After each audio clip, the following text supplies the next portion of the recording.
going on, people? We're back again with part 2, Black Love and BOSSjediZohan, and we're going to get right into it.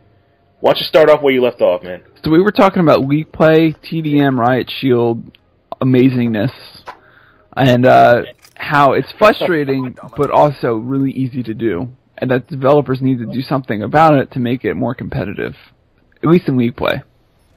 Now, I saw the video that Wings put out with you guys running this tactic, and he was actually breaking it down with all the tactics you guys were running. And I'm watching the video and I'm thinking to myself, okay, it's League play.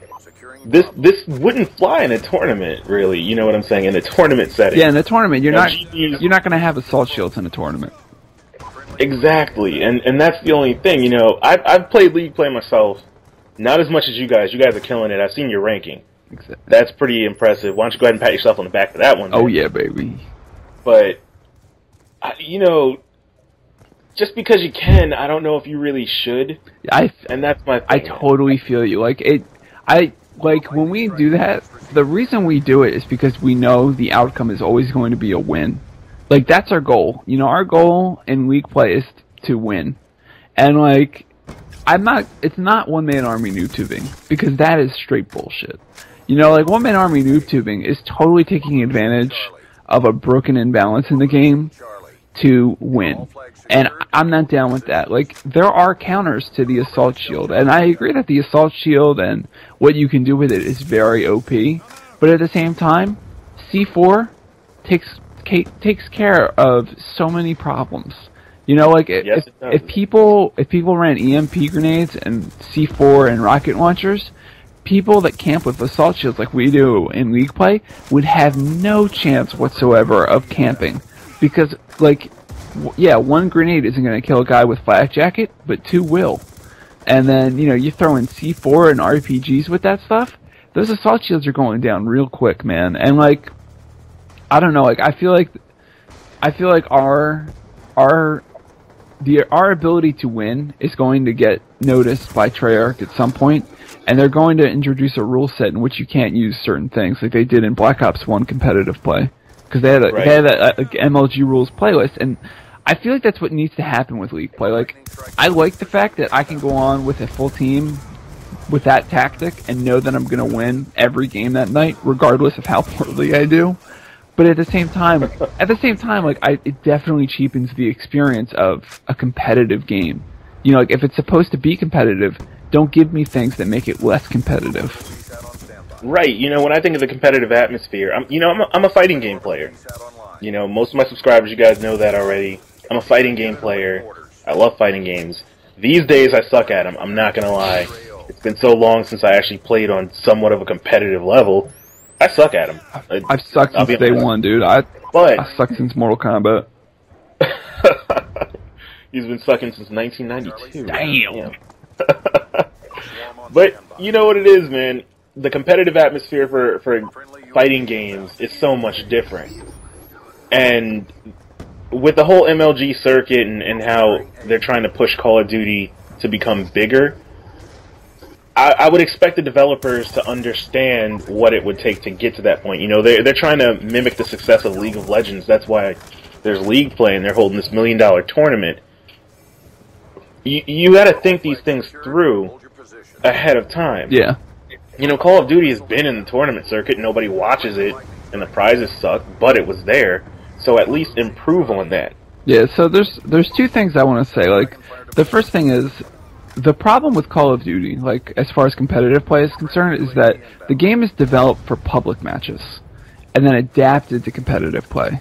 Like, if it were designed for competitive play, there wouldn't be assault shields, and there wouldn't be EMP grenades, and there wouldn't be trophy systems. There would be guns, 3 kill streaks, and a grenade. And that'd be all you get. You know, maybe perks. I think perks would work. And the other thing is that Optic versus, who was it? It was Optic versus Complexity. That match, that series of games where the dude stood up and punched the other dude at the end of it because they lost, like, in an upset. Yeah.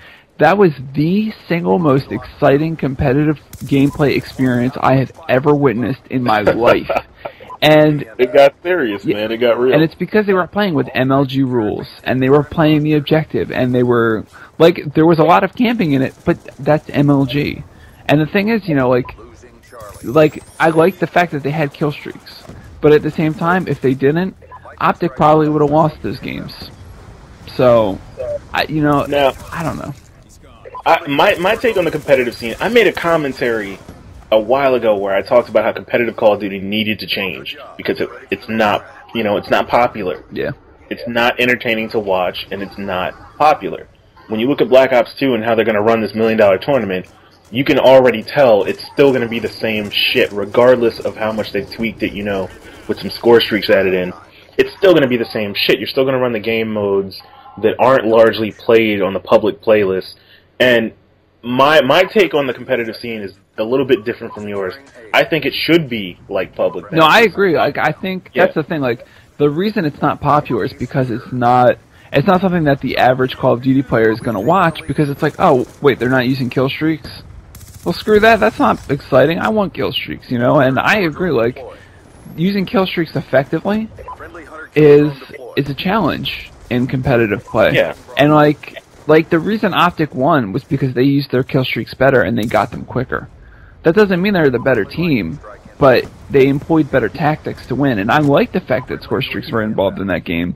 Like I think the notion that score streaks cheapen the experience is true and false. On one hand, the only people saying that are the pro players, the ones who created the rule set. Exactly.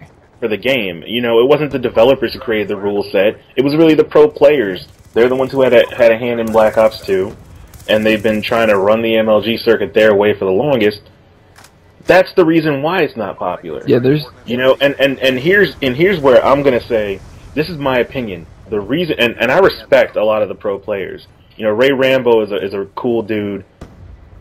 It's a shame that he's not on Optic anymore, but you know what? It's whatever. Not going to get into that. My thing is this. The idea of professional gamer is supposed to mean that you're really good at the game. And I'm not going to say these guys aren't good, but they're really good at those game modes. Yes. That's what I want to say. They're really good at a particular kind of game. Exactly. They're not... Like, if you threw them in public matches, I'm sure they would crap on most people. But you throw them against a competent team that knows how to use kill streaks well and is really good at the game, they're going to get put through the ringer. Because they don't use kill streaks, and they're not used to assault shields and RPGs. They don't deal with that stuff on a regular basis. And that's why it's not accessible to the average player, because there's a lack of gameplay variety. Kill streaks, they add variety into the game. Like, there's a big difference between a lodestar and an attack helicopter. And depending on which one you get can completely determine the outcome of the game. And in MLG, it's head glitching, it's map knowledge, and it's gun skill. Those three, exactly. That's all it is. It's stagnant. There's not enough variety. And I would love to see some 360 no-scopes in MLG with lodestars. You know what I'm saying? Like, have at it. Right? See, my thing is, imagine how exciting it would be if somebody pulled a swarm in a MLG game. You know what I'm saying? Yeah. Just that the pub atmosphere, when you have a really good game in Call of Duty, any Call of Duty, when you have a good game, your team does well, a real exciting, fun game, it is 10 times more exciting than an MLG match of people just playing fucking camp and destroy where they don't move for 15 minutes or capture the flag. The game modes with the most action are domination, team deathmatch, and now, kill confirm. Yeah. Yeah, it's funny. Like, that's what should be played. Yeah, like when I was playing MLG back in Black Ops 1, it is heart-pounding, and it is exciting while you're playing it, but 9 times out of 10, especially in search, you're literally just sitting, waiting for someone to not hopefully kill you. Like, you're waiting for, especially in clutch situations, your heart starts pounding, and you have to camp as hard as you can to make sure you don't die. And as exciting as that is in MLG, to anyone watching it, it's boring as hell because you don't feel that excitement, you don't feel that anticipation, and your heart's not pounding unless the moments leading up to that moment were really interesting, and they're never interesting. It's just the whole team got killed in like the space of 5 seconds, and the other dude's all alone, and he's gonna get crapped on unless he's got a head glitch. And I don't want to take away from the people who enjoy those game modes, because there are a lot of people who really play Search and Destroy. They really play those game modes, but the thing is, that's not what the majority of the people play. Yeah. That's not what the majority of people on YouTube want to watch. You know what I'm saying? So that's the thing. That's the thing that I don't understand. You know, they incorporated the streaming feature, things like that. They want to get the community involved. It's so easy. I mean, I feel like if we were designing the game and running the circuit, we could easily fix the problem. Yeah. And that's what's irritating to me. Yeah, it's frustrating because it's like, listen, here's the problem. You know, like, I think, like, yes, hindsight is 20/20, but if you were to tell me in the development of this game that you were going to have an assault shield with a window that you could put down and look through, I'd be like, are you crazy? That's like, do you have any idea what I could do with that? And I would show them. I would be like, alright, put it in a game and 1v1 me, and I will show you exactly what I can do with this thing. I'd sit in a corner with it and you wouldn't be able to kill me. And I'd be like, listen, I understand, like, you're trying to give new players a tool that can help them do better. But the thing is, it's going to become a crutch. You know, like, they're not going to learn, Exactly. It's not going to teach them how to use cover. It's going to teach them that they can make cover whenever they want. And that's the problem. You know, it's that mentality of, you know, I don't have to move. I can use my assault shield. Or, I don't have to move, because if I do, I have to find cover. And I suck at finding cover because I'm not used to moving. Exactly. You know, I want to know who it was who's in the boardroom when they're meeting, and he just, you know, they're coming, they're brainstorming, they're tossing out ideas in the round table, and some asshole decides to say, you know what? You remember the riot shields from the other games? Let's make it where you could put it down. Let's make it a portable head glitch. Yeah, Everybody loves those, right? Oh, dude, totally, man. That's the best idea ever. Now, the way I look at it, like, the assault shield, being able to put it down would be perfectly okay if there wasn't a window in it, and it took way less damage to knock it down. Like, if it took like 4 or 5 shots, like if it basically took enough shots to kill a person to knock down an assault shield, I would be totally down with it in game. I wouldn't have a problem with it, because it would be like, it would basically be like having a teammate stand in front of you. And we all know we all know what happens when those situations occur. You get that 360 no scope quad feed.